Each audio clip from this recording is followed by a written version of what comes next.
nombre es José Luis Coqueo, soy abogado y huerquén de la Embajada Provisoria del Pueblo Mapuche ante el Gobierno de Chile.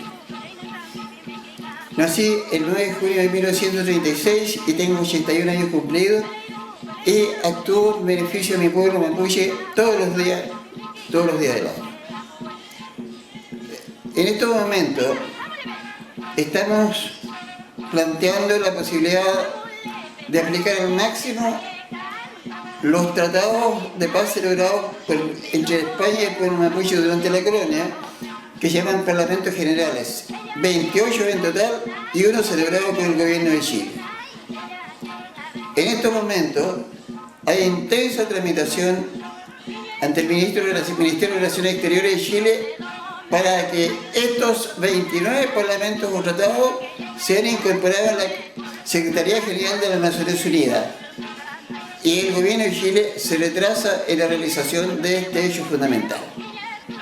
Además, durante el primer gobierno de don Sebastián Piñera en Chillique, la Embajada Provisoria fue aceptada en la persona del comunero mapuche Rogelio Marillanca Collinado de la zona de Licanray, novena región. Falleció a los pocos meses y el compareciente, José Luis Coqueo Buenomán, fue aceptado como huerquén de la Embajada Provisoria por el gobierno antes nombrado. La materia de los parlamentos. La materia de los parlamentos es de una importancia enorme. España nos reconoció 28 veces la soberanía al sur del río Biobío y Chile lo hizo también una vez.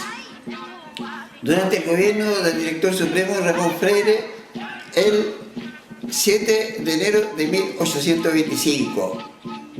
Artículo 19, inciso final, dice que el río Biobío es la línea divisoria o frontera entre las partes contratantes. De manera que la importancia de ese documento es de enorme seriedad para el pueblo mapuche y es lo que estamos haciendo en estos momentos, pidiendo la cooperación del gobierno para que sea incorporado en la Secretaría General de las Naciones Unidas. Eso sí.